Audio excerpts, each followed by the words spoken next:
Welcome back. In the last video, I told you that pressure times volume is a constant, that if you increase the pressure, or if you increase the volume, you're going to decrease the pressure, and hopefully you got an intuitive sense why. Or likewise, if you squeezed the balloon or the box, and there were no openings there, then the pressure within the box would increase. So with that said, let's see if we can do a couple of fairly typical problems that you'll see. So let's say that, I don't know, I have a box or a balloon or something, and let's say it has a volume. So let me call this the initial volume. Let me erase all of this. So let's say my initial volume is 50 cubic meters, and let's say my initial pressure is 500 pascals. And just so you remember, what's a pascal? That's 500 newtons per meter. 500 newtons per meter cubed. And then let's say that I take that box or balloon or whatever and I compress it down to 20 meters cubed. So let's say I compress it. So I squeeze it. So that was like the first example I gave last time. But it's the same container, and I squeeze it down to 20 meters cubed. What's going to be the new pressure? Well, you should immediately have an intuition that what happens when you squeeze a balloon? It becomes harder to do it. Sorry, I just had some peanuts. I should have had some water with it. My throat's very dry. But anyway, I'll try to soldier through this video. So what's going to be the new pressure? Well, it's definitely going to be higher, right? When you decrease the volume, the pressure increases. They're inversely related. So the pressure is going to go up. And let's see if we can calculate it. Well, we know that P1 times V1 is equal to some constant. And since we have no aggregate change in energy, right? I'm just telling you that the box squeezed. I'm not telling you whether it did any work or anything like that. The same constant is going to be equal to the new pressure times the new volume. It's going to be equal to P2 times V2.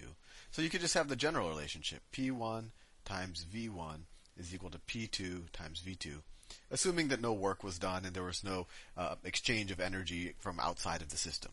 And in most of these cases, when you see this in exam, that is the case.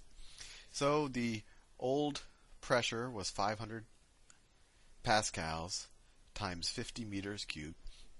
And one thing to keep in mind, because we're using both the same units on the same side, because this is an equivalent, this equivalence is not equal. We're not saying it has to equal to some necessary absolute number. For example, we don't know exactly what this K is, although we could figure it out right now. As long as you're using one unit for pressure on this side and one unit for volume on this side, you just have to use the same units. So we could have done this same exact problem the exact same way if instead of meters cubed, they said liters. And as long as we had liters here. You just have to make sure you're using the same units on both sides. So in this case, we have 500 pascals as a pressure. The volume is 50 meters cubed.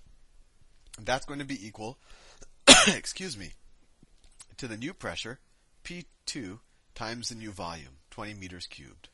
And so let's see what we can do. We can divide both sides by 10. So we can, just take a 10 out of there. And then we could divide both sides by 2. So that becomes a 250. And so we get 250 times 5 is equal to P2. And so P2 is equal to 1250 pascals. And if we kept with the units, you would have seen that. So when I decreased the volume by by roughly 60% is how much I decreased the volume, I have the pressure actually increased by 2.5. So that gels with what we talked about before.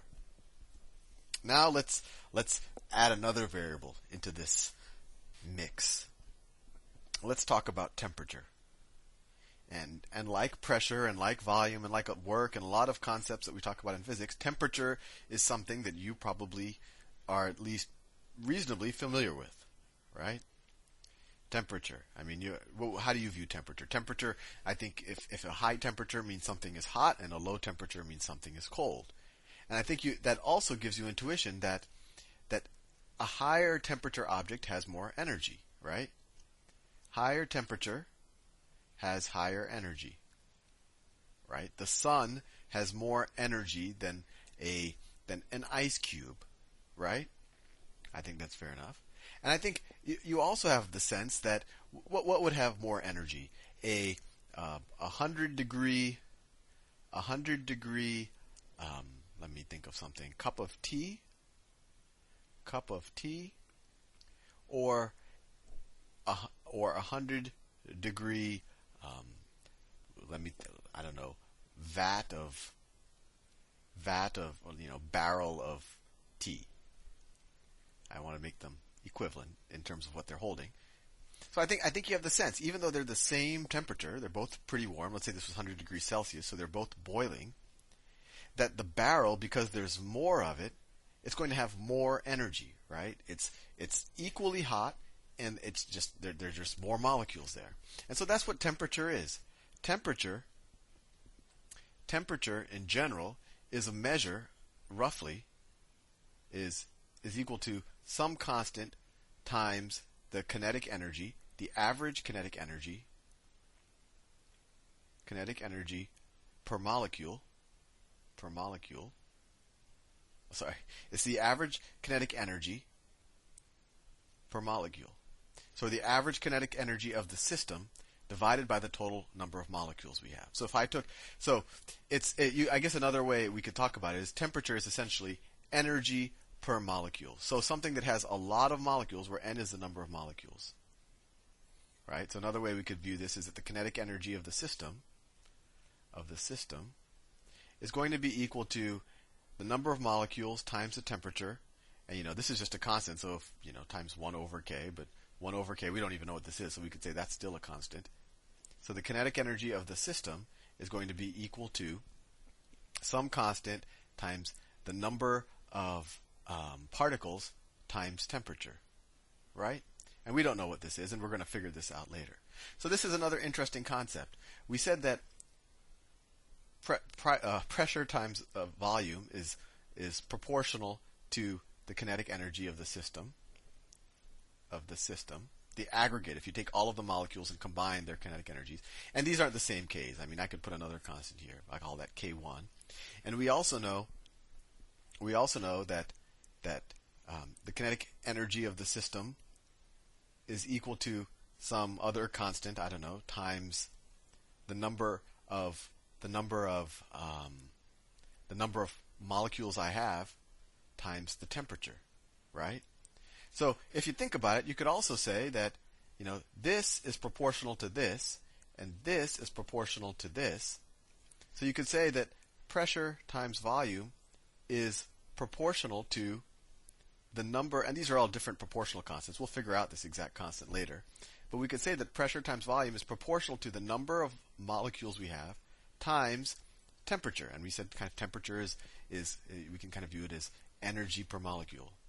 Or another way we could say it, if this constant is constant, which it is by definition, let me change the colors, and the number of molecules is constant, we have PV over temperature, pressure times volume over temperature, is going to be equal to something times the number of molecules, so we could say that's some other constant, I don't know, K4. So this is another interesting thing to think about. We said pressure times volume is equal to pressure times volume. Now we added temperature into the mix. So let me clear this up. I think I got my throat back. So we could say P1 times V1 times over T1 is equal to P2 times V2 over T2. And does this make sense to you? Let's say, what happens if I have another box and, I have my particles bouncing around like always, and they're, I have some volume and some amount of pressure. What happens when the temperature goes up? What am I saying? Well, I'm saying that the average kinetic energy per molecule is essentially going to go up, so they're going to bounce against the walls more. So if they bounce against the walls more, the pressure is going to go up, right? Assuming volume stays flat, right? Another way you could think about it, let's say the temperature goes up, and I increase, and let's say the pressure stays flat. So what did I have to do? Well, I just said if the temperature goes up, the average kinetic energy of each molecule, they'll bounce more. So in order to make them bounce against the sides of the walls as often, I'd have to increase the volume. So if you hold pressure constant, the only way you can do that is by increasing the volume while you increase the temperature. So let's keep this in mind, and we will use this to solve some pretty typical problems in the next video.